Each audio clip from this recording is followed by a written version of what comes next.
Hey guys, and welcome to my channel. And in this vlog entry I am going to discuss what I feel are the differences between extension tubes and Raynox.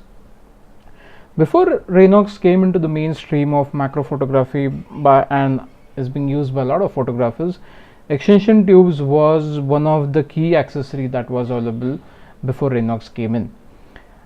Many old photographers still abide and use extension tubes because they are used to that functionality, and new age photographers who do macro photography now believe that Raynox is one of the best things that are available, which can be purchased for macro photography. When I generally interact with other photographers who wish to come inside macro photography, the general perception is that cheaper is better. So they will ask if I should buy a reverse ring or if I should buy an extension tube, but rarely do they ask if I should buy a Raynox, mainly because the difference of price between Raynox and extension tubes is big. Extension tubes can retail for around 500 to 1000 bucks, in that range, but Raynox costs at around 6800 in India for the 250.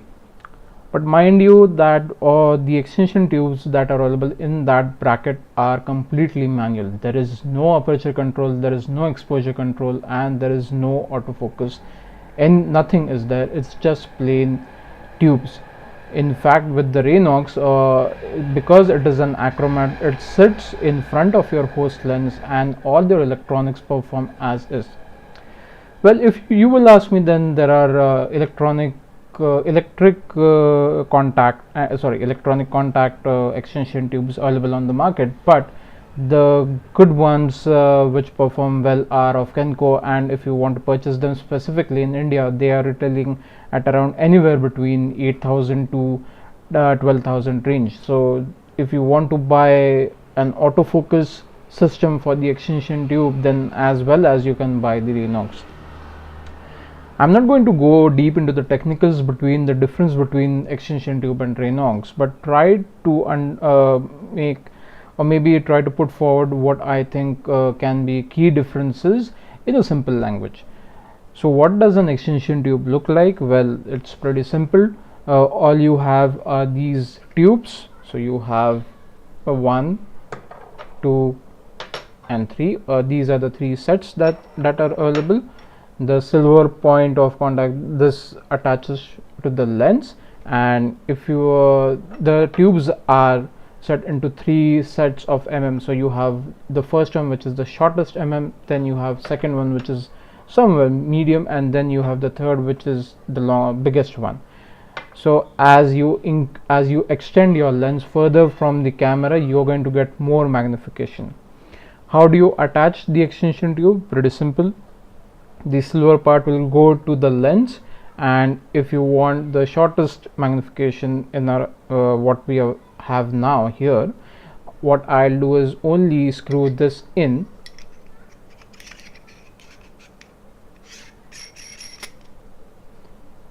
and I've put number 2 here, which is a medium one, and this is your extension tube set is ready. You can just take the photos on this and you can start building up whatever you want. Things start to get tricky if you consider doing this in the field. For example, if you are in the field and you are taking photos of insects, amphibians or such, and you want to change the magnification on the fly, this thing can be a hindrance for you if you are doing macro photography in the nascent stage, or if you're doing macro photography where time is of the essence. Suppose if I wanted to increase the magnification from this, I will have to remove this number 2 here.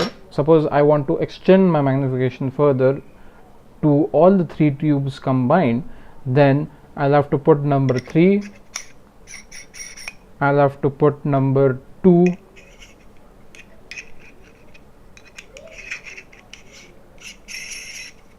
and finally I have to put number 1, which has the connector to the camera. So this one will be by default always be there.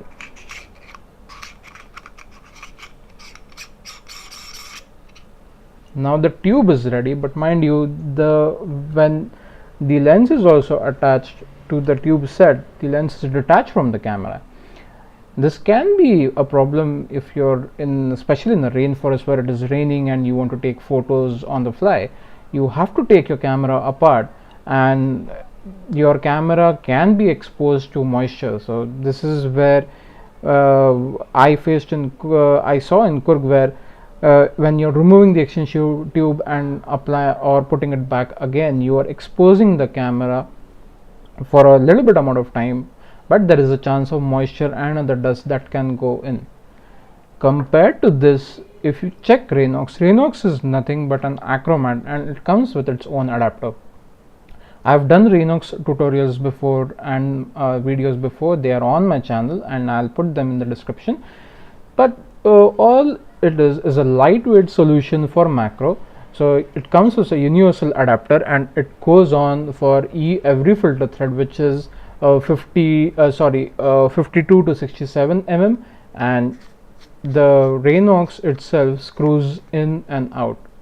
So how you attach Raynox to the macro lens? All you have to do is take this, screw it in,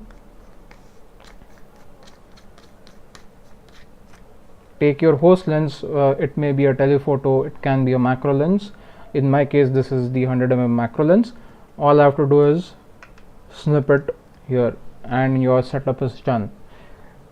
The advantage here is on the fly change in magnification in the entire range.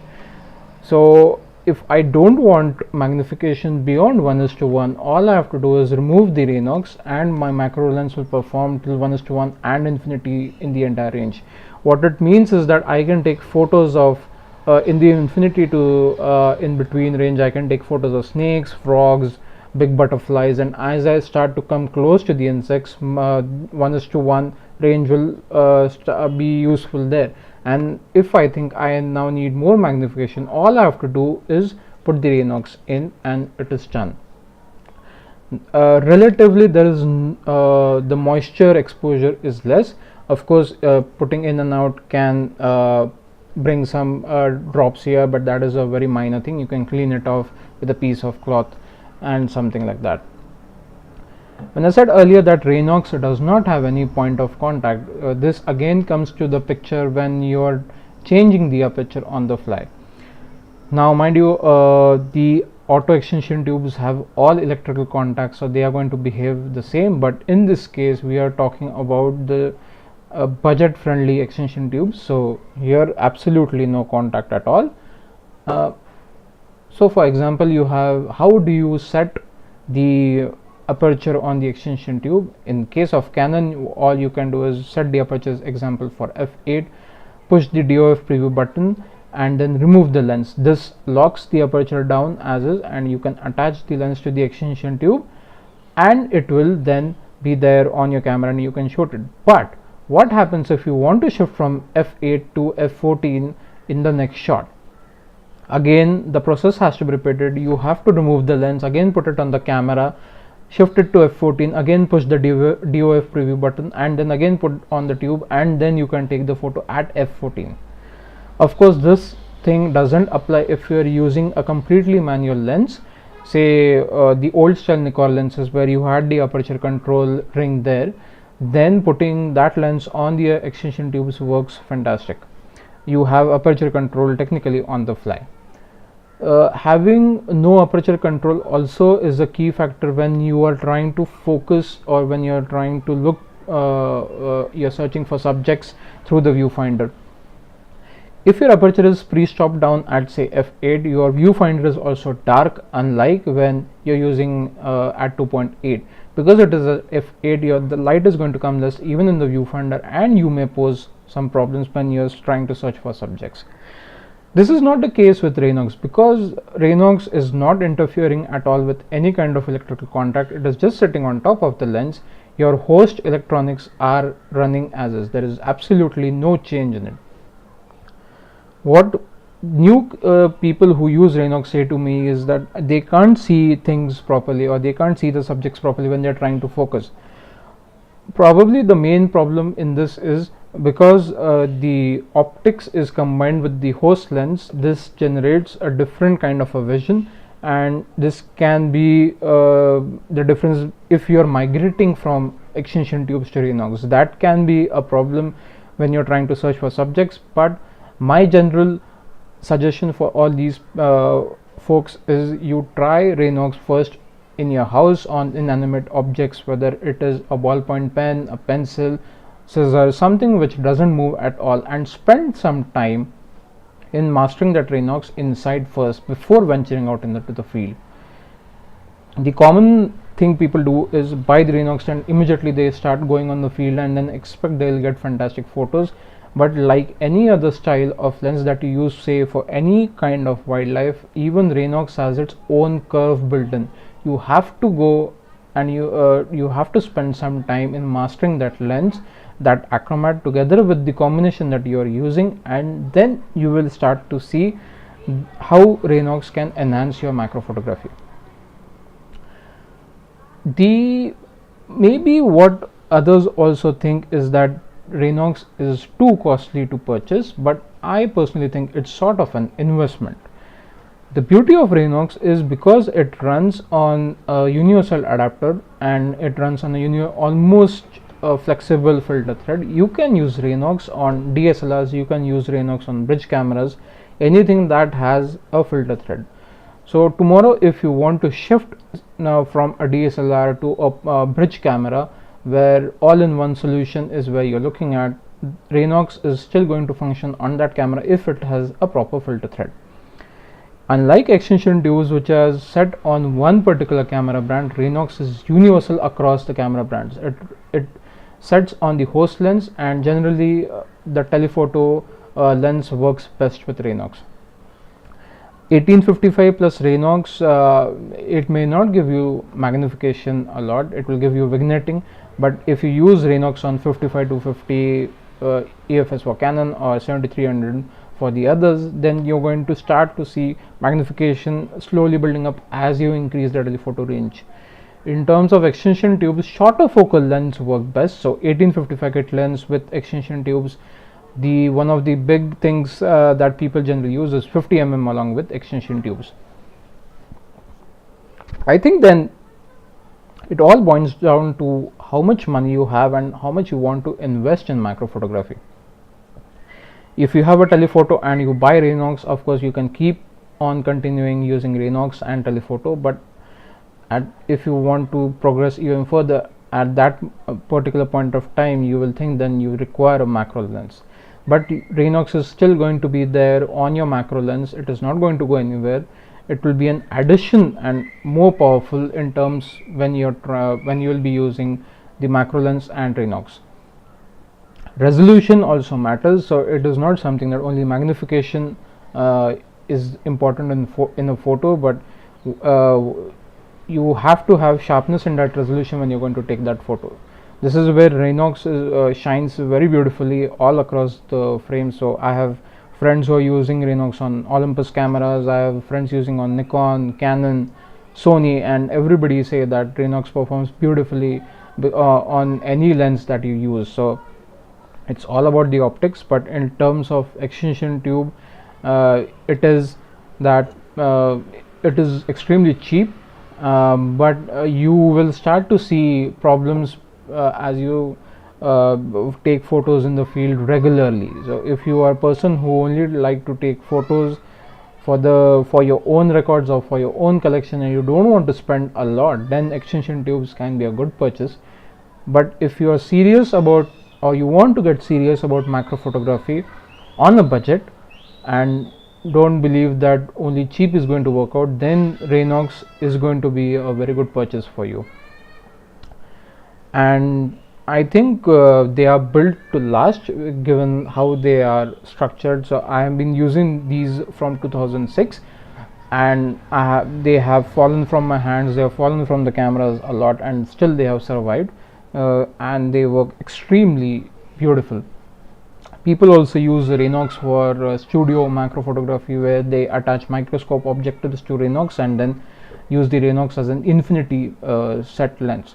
So it's not something that your Raynox is going to sit in the cupboard forever if you don't use it. You have to take some efforts in trying to learn this achromat. It is not an easy task. It is, and those who really have the drive to learn, then Raynox is a very good investment. If you want on the maybe not to spend a lot but still want photos for one collection, then as I said before, extension tubes are there.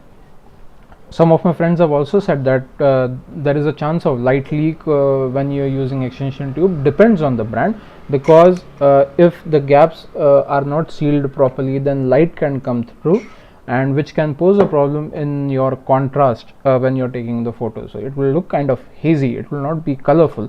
But that is not the case with Raynox, because Raynox is perfectly all fitted, so all the lenses are here. They are in groups and elements, so it's a proper achromat. And there are two versions of Raynox that you can use: the 150, which is a 4.8 diopter achromat, and then you have the 250, which is an 8 diopter achromat. Generally people buy the 250 and then use only the 250, but the 150 is also a very powerful achromat that you can use. I've made a video to show a visual difference between the 150 and the 250, so you can have a look at that also. I hope you have liked my log entry of the difference between extension tube and Raynox. If you think that you want me to do any other video to compare, or you would like to discuss any other topic in my vlog entries, do let me know and I'll try to cover that also. Hope you enjoyed this video, and I'll see you in the next one. Have a good day. Thanks.